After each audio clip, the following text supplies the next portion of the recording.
திருநள்ளாரி ராஜராஜ சோழனுடைய மரப்பாதம் போற்றி திருவடிக்கு தானறி போற்றி திருவிடையார் ஆலயத்தை அமைத்து தமிழ்நாடு மட்டுமல்லாமல் அனைத்து உலகம் இயப்புற அமைத்த ராஜராஜ சோழனுடைய பெருமை அறிவிட முடியாததாக இருப்பதோடு அவருடைய மலரடி அனைவர் சார்பாக போற்றி போற்றி போற்றி திருவடி போற்றி போற்றி.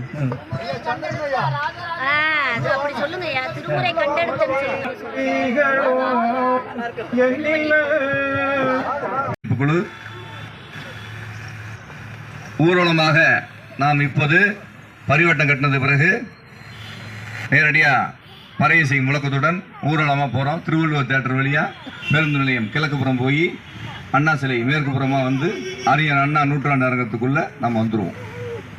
இரண்டு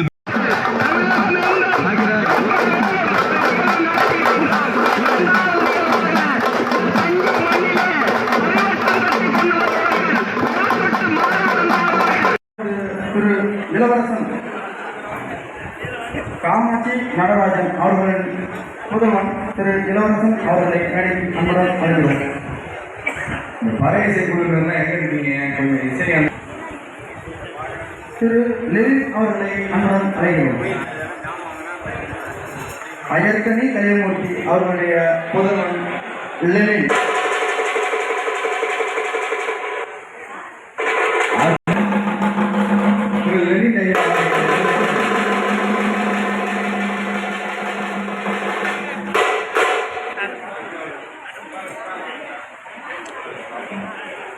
அம்மா பாப்பா அவர்களுக்கு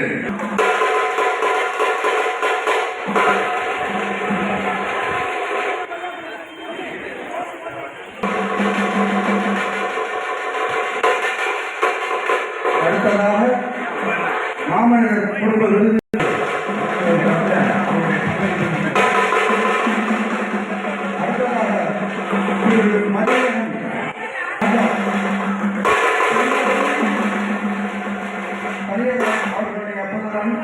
திரு ராஜா அவர்களை அன்புடன் மேடைக்கு அழைக்கிறோம். இந்த வரலாற்று மீட்பு குழு முன்னெடுத்து நடத்துகிற இந்த முப்பெரும் விழாவிற்கு என்னை அழைத்தமைக்கு நான்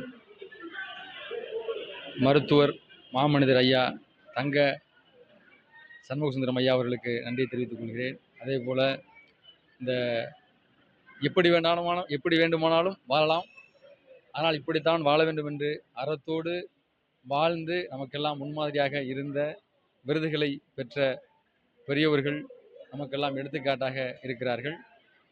ஒழுக்கம் விழுப்பம் தரலாம், ஒழுக்கம் உயிரினும் ஓமப்படும். அறத்தோடு ஒரு மனுஷன் எப்படினாலும் வாழலாம், அது அறத்தோடு வாழணும். அறம் உயிரோட மேலானது. அந்த கருத்தை முன்வைத்து எல்லோரும் அறத்தோடு இருந்து அழகாக எந்த இடையூறும் இல்லாமல் மாமன் ராசராசன் சோழன் சிலையிலிருந்து இந்த அண்ணா அரங்கம் வரை கோலாகலமாக சிலம்பம் சுற்றி பறை இசைத்து இன்னும் பல பாடல்கள் பாடி மகிழ்ந்து இந்த விழா மிக சீரோடும் சிறப்போடும் நடைபெற்றது. எண்ணற்ற ஆளுமைகளும் ஆன்மீகவாதிகளும் சிறப்பு அழைப்பாளர்களும் ஆசிரியர் பெருமக்களும் மற்றும் வரலாற்று மீட்புக் குழுவினுடைய ஒருங்கிணைப்பாளர்கள் அத்தனை பேரும் வருகை சிறப்பு செய்தார்கள்.